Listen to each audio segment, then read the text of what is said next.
Kitab Al-Filaha halaman 54. Seperti Kitab Al-Filaha halaman 54. Kastos mengatakan bahwa tidak ada pohon yang ditanam di tanah yang sehat tetapi tanpa kekerasan atau batu atau retakan itu. Dan hal yang sama dikatakan tentang ladang yang mungkin ditemukan dari spesies yang sama dan paling banyak dikonsumsi. Kitab Al-Filaha pasal 8 halaman 54 tentang tanah yang tidak baik untuk disemai atau ditanami, dan tidak ada satupun dari ini yang berlaku. Seperti kata Abu Abdallah Ibnul Fasl dan seperti kata Abu Abdallah Ibnul Fasl dan Abu El-Jahir, sangat kuning atau oker, tanah yang digunakan untuk mewarnai kayu dan kain celup. Tanah berwarna merah terang, terisi panggilan. 3 spesies tanah dengan nama yang sama disebut burka, yang berwarna kuning pekat, putih, dan mengembuskan bau. Al-kribit, lubang kerikil atau berbatu yang ada di bawah, mengandung toren putih kasar atau kalinas yang tebal, kasar, dan pasir yang membutakan. Tanah biru yang dicampur dengan tempayan tembikar tanah liat berwarna untuk minyak dan anggur dibuat. Warna kulit kuning mirip dengan batu busah dengan warna yang sama. Tanah payau, mineral, orpimen, al-kribit, koper, iron, dan sejenisnya, dan semacam lumpur yang sangat kental seperti soft Armenian Roman yang utama atau lebih tipis, dan batako dibuat. Tanah saluki, lumpur sungai, dan sejenisnya. Beberapa orang menyebut tanah malat ini tidak berguna atau tidak berarti.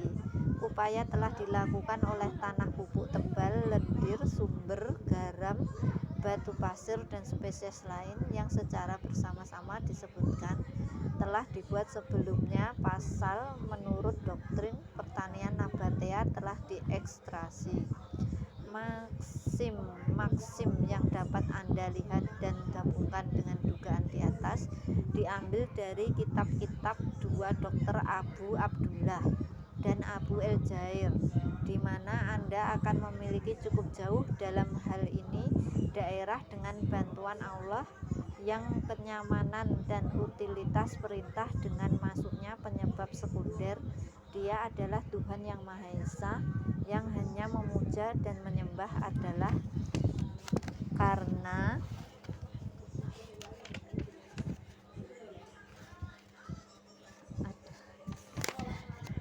Kitab Al-Filaha halaman 56. Bab 2 tentang pupuk kandang dan spesies yang berguna, persiapan, metode penggunaan atau penerapan, mengacu pada pohon dan sayuran, menderita atau tidak. Semua kotoran dari kitab Ibnu Hajjaj yang di bawah nama Sirjin adalah tentang pupuk kandang.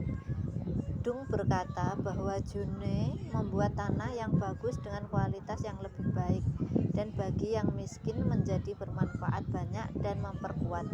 Kualitasnya tidak perlu banyak pupuk kandang, dan yang adil intonasi kecuali dia membutuhkan sesuatu. Biarkan yang lemah dan kurus, tidak ada kotoran di bumi sekaligus.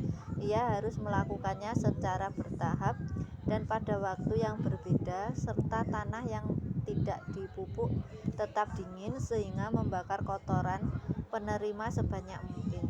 Siapapun yang menyuburkan tanaman harus membawa kotoran ke kaki mereka, menutupi mereka dengan tanah dulu, dan kemudian kotoran yang sama. Dengan demikian tanaman tidak terbakar dengan kesegaran pupuk yang panasnya secara bertahap menembus akar di belakang tengah tanah dan lainnya yang menutupinya. dan mencegah panas ini menguap, menurunkannya. Kata penulis yang sama bahwa kotoran terbaik yang dipelihara di bumi adalah semua burung kecuali angsa dan aquatiles lainnya yang rusak karena kelembapannya. Tidak tercampur spesies lain dari pupuk kandang yang bermanfaat.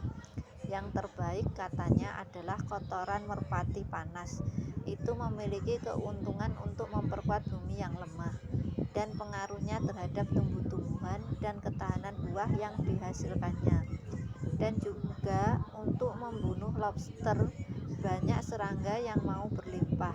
Setelah kotoran diambil, kotoran manusia yang berkualitas baik untuk disamakan kekuatan untuk kotoran merpati dan memiliki keutamaan khusus untuk membunuh beberapa spesies tumbuhan.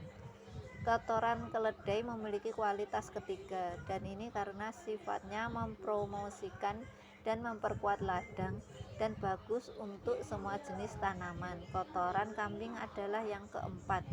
Pesan kesamaannya yang berlebihan setelah domba yang lebih tebal atau gemuk daripada kambing.